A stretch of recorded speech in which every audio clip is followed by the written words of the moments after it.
award-winning mortgage broker and financial advice firm Infinity Group Australia, helping everyday Australians pay off their mortgages years in advance. They've got their expertise and customer-centric approach. We're going to find out about that because the group say they aim to help their clients to achieve mortgage-free home ownership as quickly as possible. They're saying it could be 7 to 10 years, a maximum of 15.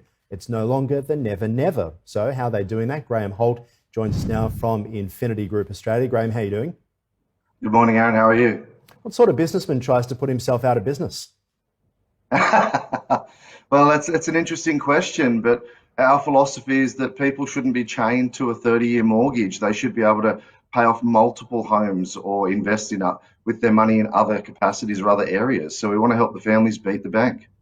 So obviously right now, there are a lot of families really worried about the bank and certainly really worried about their mortgages as this uncertainty carries on as well. Have you really noticed that there's been an increase or a decrease when it comes to interest in talking to your company over the past few months?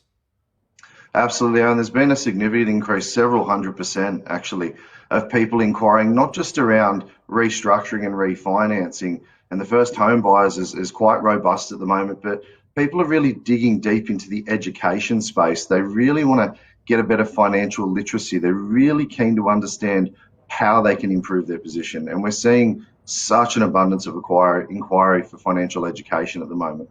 And what sort of education are people generally going for? Is it different? Is it case specific? Or are they essentially trying to find out what's the best path forward? Yeah, it's case specific, obviously, but a lot of people are looking for that generic education that perhaps was lacking through school or through tertiary studies. And they're really wanting to understand how they can not just adopt a product A or product B from maybe a major four lender. And they're really looking for alternatives in the current environment. And it's pleasing to see that people are realizing they don't have to follow the big four. So interesting you say that, isn't it? We look back at our education, there was hardly anything about finance or about saving or why you should save or anything like that. I think most of my friends came out of school and got a credit card and were almost bankrupt by 20. But in terms of understanding which way to go for a generation that it's now, and the importance of saving too, talk to us about the education programs that you guys are looking at, of course, in 2020 during the pandemic. Yeah, you've really nailed it there, and we actually start life upside down. We get the credit card, we get the car loan, so we can get to the job and perhaps the HECS debt as well. And we're really starting upside down. So we've got a really core focus on taking people through a journey of understanding how money works, how their taxable income versus their gross income, net income, and what they can be doing with it and how. I mean, even just the fact of debt at all and interest being calculated daily, a lot of people aren't aware. And they've got these 5 or 6 savings accounts thinking that they're saving for a rainy day. Well, that baffles me. Does that mean that if it doesn't rain, we don't spend our money? There's some old analogies there that really baffle me. So we're spending a lot of time just getting into grassroots and some really simple things that people aren't learning at school or university. And just taking it back to basics, even budgeting. Old school budgeting is the biggest winner right now for people. You'll be happy to know I never got my pen license in grade 4. So I'm still on pencils around the office here because of that. Talk to us about, of course, where you see a lot of people making mistakes with their money.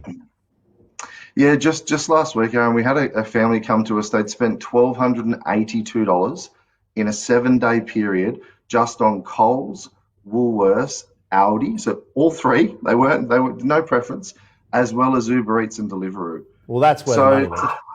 That's where the money went. You needed to start on that. You did the upside down triangle there. That's where the money went. It's all going on food.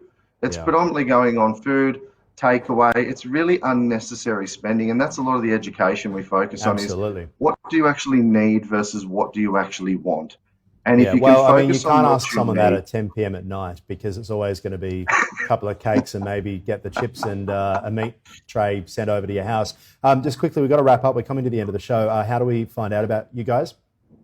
Absolutely. You can jump on our website, which is www.money-mentor.com.au, and reach out to us about one of our education sessions. Okay. Graeme Holm there from Infinity Group Australia. Thanks so much for your time.